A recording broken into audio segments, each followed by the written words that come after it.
नरेश परेश महेश वीरेश भूषण भो सांब सदाशिव शंभो शंकर शरणं मे तव चरणयुगम्।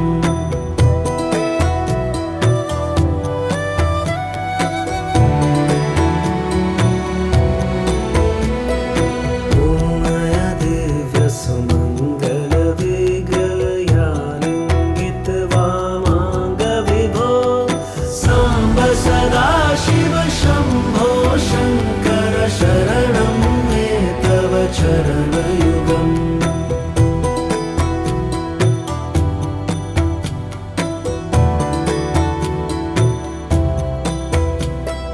दूरीकुरु मामाज्ञं नाथं दूरीकुरु मे दुरितमभो सांब सदाशिव शंभो शंकर शरणं मे तव चरणयुगम्।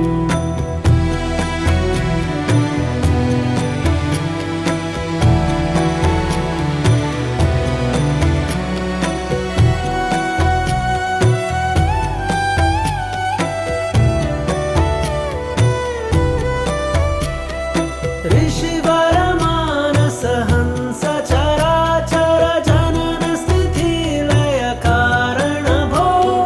सांब सदाशिव शंभो शंकर शरणं मे तव चरणयुगम्। अन्तःकरण विशुद्धिं भक्तिं च त्वयि सतिं प्रदेहि विभो सांब सदाशिव शंभो शंकर शरणं मे तव चरणयुगम्।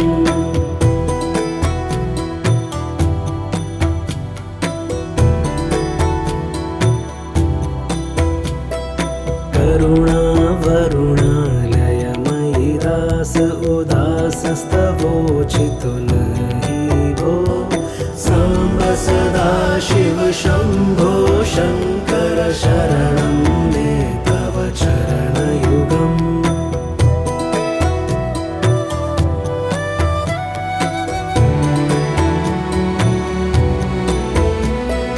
जय कैलास निवास प्रमाथ गणाधीश भूसुरार्चित भो सांब सदाशिव शंभो शंकर शरणं मे तव चरणयुगम्। जुन तक झंकिणु जुन तक कीट तक शब्दै नटसि महानट भो सांब सदाशिव शंभो शंकर शरणं मे तव चरणयुगम्।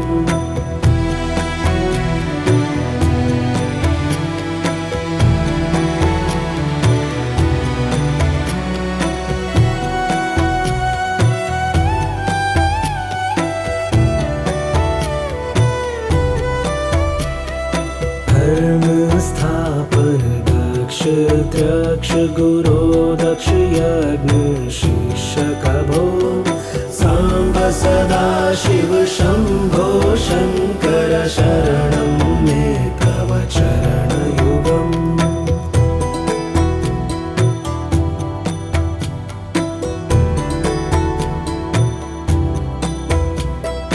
बलमारोग्यं चायुस्त्वगुणरुचितं चिरं प्रदेहि विभो सांब सदाशिव शंभो शंकर शरणं मे तव चरणयुगम्। सर्वदेव सर्वोत्तम सर्वद दुर्वृत्त गर्वहरण विभो सांब सदाशिव शंभो शंकर शरणं मे तव चरणयुगम्।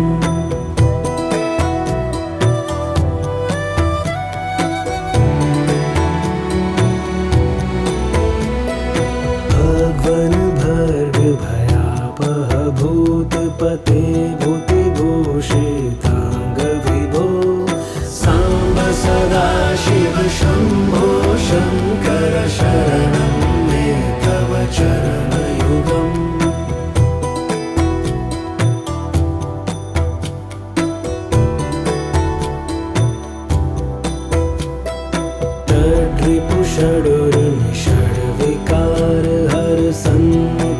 षण्मुखजनक विभो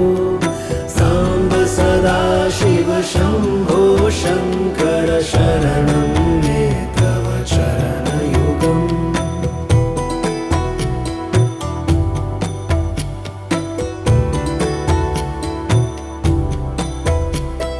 सत्यं ज्ञानमनन्तं ब्रह्मेते लक्षितभो साम्ब सदाशिव शम्भो शङ्कर शरणं मे तव चरणयुगम् मुखसुरगायक गीतपदानुपद्य विभो साम्ब सदाशिव शम्भो शङ्कर शरणं मे तव चरणयुगम्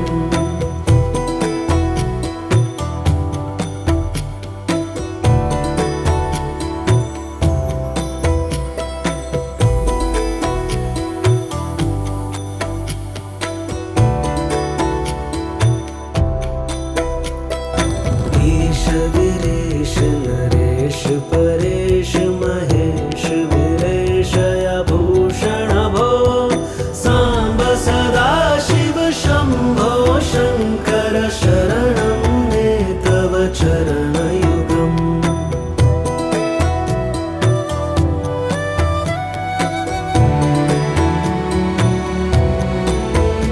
ॐमय दिव्य सुमङ्गल विग्रहयालिङ्गित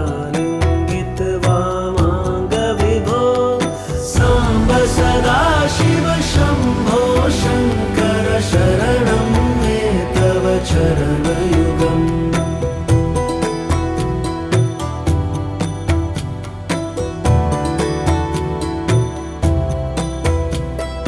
दूरीकुरु मामाज्ञं नाथं दूरीकुरु मे दुरितमभो साम्ब सदाशिव शम्भो शङ्कर शरणं मे तव चरणयुगम्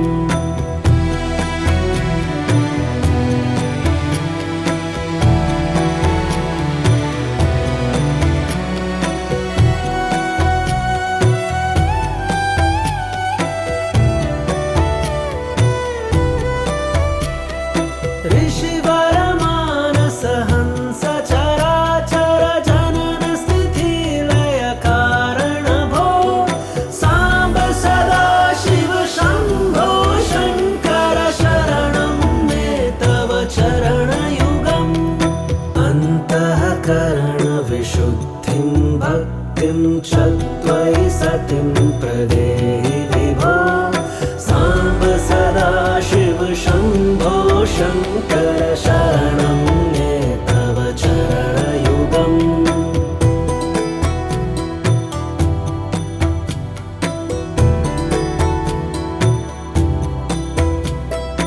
करुणा वरुणालयमयि दास उदासस्तवोचितु नहि भो साम्ब सदाशिव शम्भो शङ्कर शरणं मे तव चरणयुगम्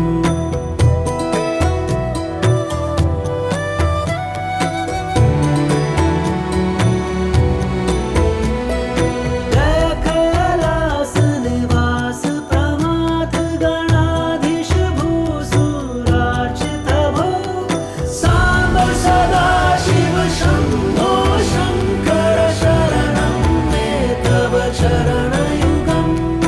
जुनतक झङ्किणु जुनतक कीट तक शब्दै नटसि महानट भो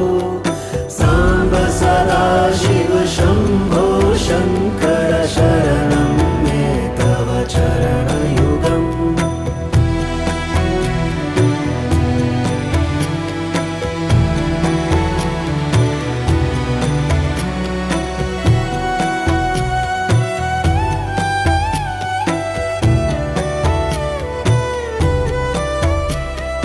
धर्म स्थापन दक्ष द्रक्ष गुरो दक्ष यज्ञ शिक्षक भो साम्ब सदाशिव शम्भो शङ्कर शरणं मे तव चरणयुगम्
शम्भो शङ्कर शरणं मे तव चरणयुगम्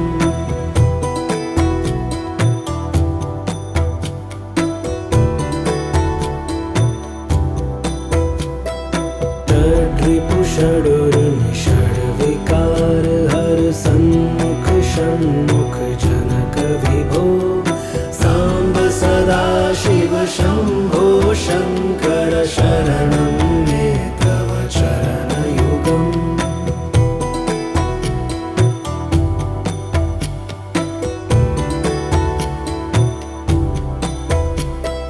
सत्यं ज्ञानमनन्तं ब्रह्मेते लक्षण लक्षितभो साम्ब सदा शिव शम्भो शङ्कर शरणं मे तव चरणयुगम् मुख सुरगायक गीतापदान् पद्य विभो साम्ब सदा शिव शम्भो शङ्कर शरणं मे तव चरणयुगम्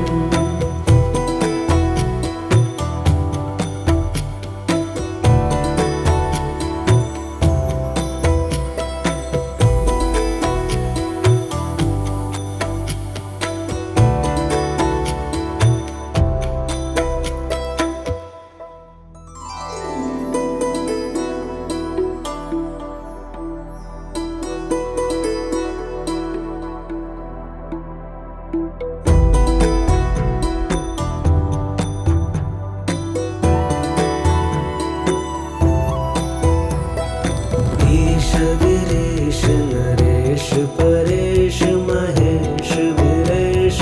भूषण भो साम्ब सदा शिव शम्भो शङ्कर शरणं मे तव चरणयुगम्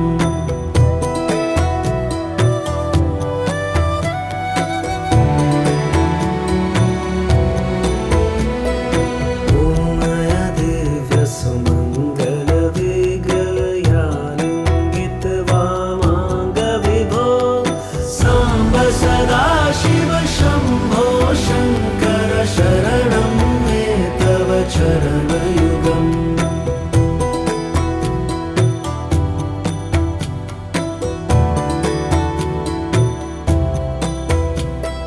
दूरीकुरु मामाज्ञं नाथं दूरीकुरु मे दुरितमभो साम्ब सदा शिव शम्भो शङ्कर शरणं मे तव चरणयुगम्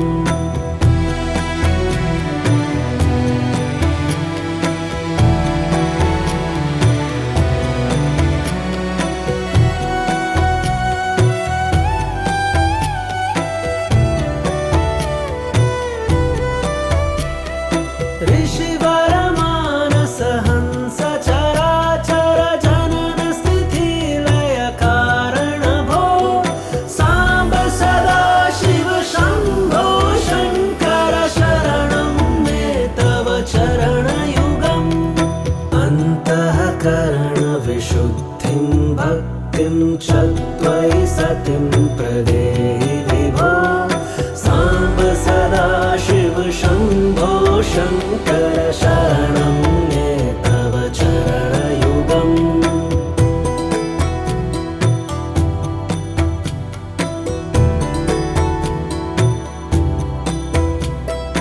करुणा वरुणालय मयि रास उदासस्तवोचितु नहि भो साम्ब सदा शिव शम्भो शङ्कर शरणं मे तव चरणयुगम्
गुरो दक्ष यज्ञ शिष्यकभो साम्ब सदा शिव शम्भो शङ्कर शरणं मे तव चरणयुगम्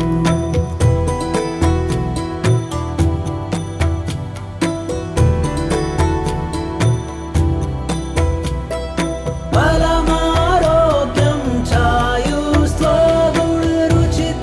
चिरं प्रदेहि विभो साम्ब सदा शिव शम्भो शङ्कर शरणं मे तव चरणयुगम् सर्वदेव सर्वोत्तम सर्वद दुर्वृत्त गर्वहरण विभो साम्ब सदा शिव शम्भो शङ्कर शरणं मे तव चरणयुगम्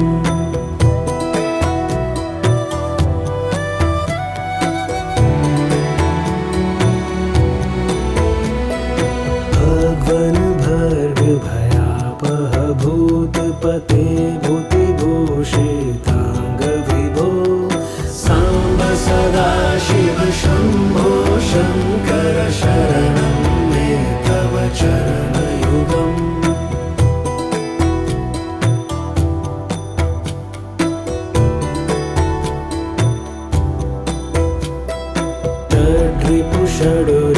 षड्विकार हर सन्मुख षण्मुख जनक विभो साम्ब सदा शिव शम्भो शङ्कर शरणं मे तव चरणयुगम्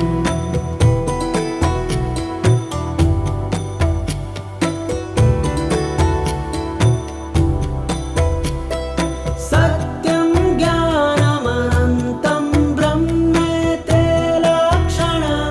लक्षितभो साम्ब सदा शिव शम्भो शङ्कर शरणं मे तव चरणयुगम् आहाहू मुख सुर गायक गीता पदान् पद्य विभो साम्ब सदा शिव शम्भो शङ्कर शरणं मे तव चरणयुगम्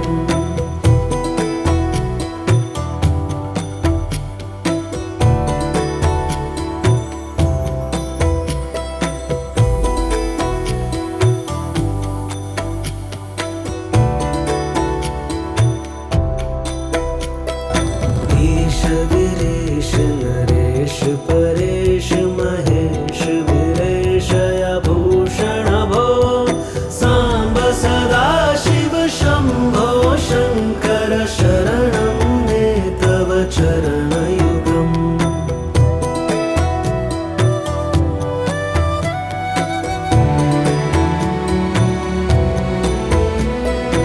ॐमय दिव्य सुमङ्गल विग्रहयालिङ्गित वामाङ्ग विभो साम्ब सदा शिव शम्भो शङ्कर शरणं मे तव चरणयुगम्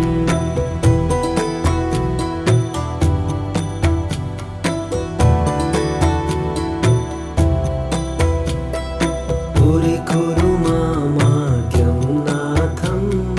दूरीकुरु मे दुरितमभो साम्ब सदा शिव शम्भो शङ्कर शरणं मे तव चरणयुगम्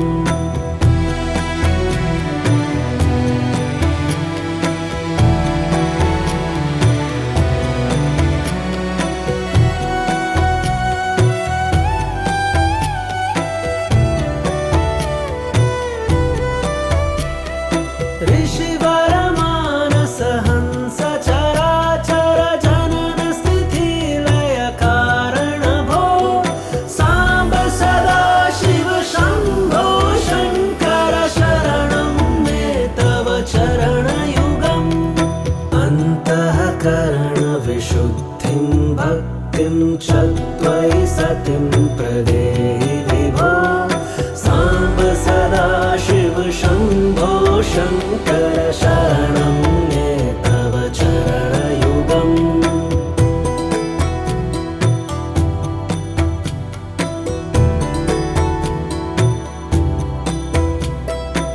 करुणा वरुणालयमयि रास उदासस्तवोचितो नहि भो साम्ब सदा शिव शम्भो शङ्कर शरणं मे तव चरणयुगम्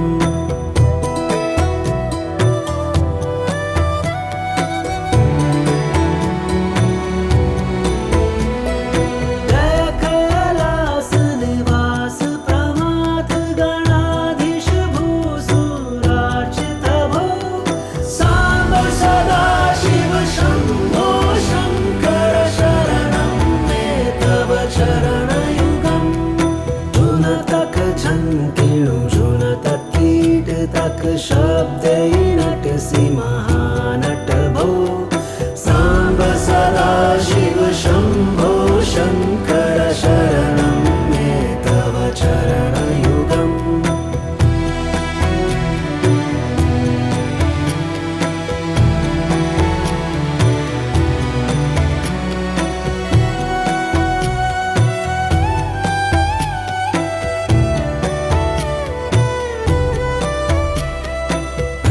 धर्मस्थापन दक्ष द्रक्ष गुरो दक्ष यज्ञ शिक्षक भो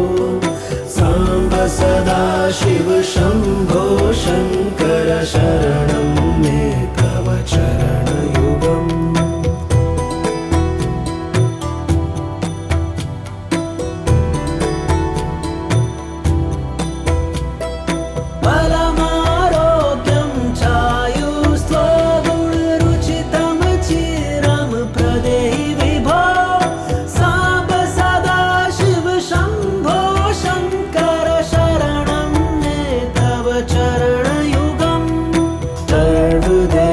सर्वोत्तम सर्वद दुर्वृत्त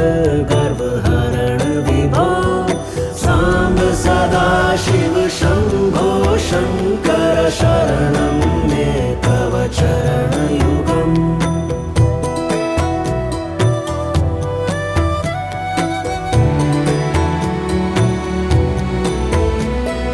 भगवन् भर्ग भयापह भूतपते भूतिभूषिताङ्ग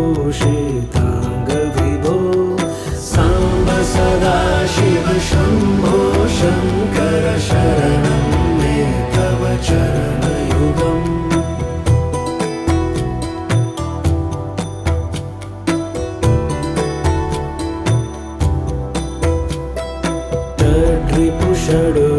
षड्विकार हर सन्मुख षण्मुख जनक विभो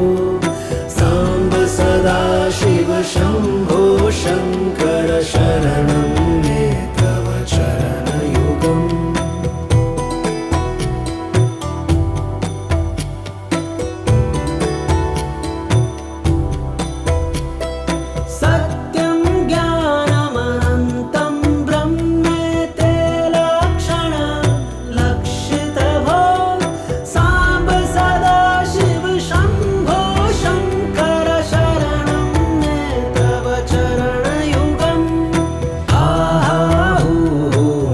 सुरगायक गीता पदान् पद्य विभो साम्ब सदा शिव शम्भो शङ्कर शरणं मे तव चरण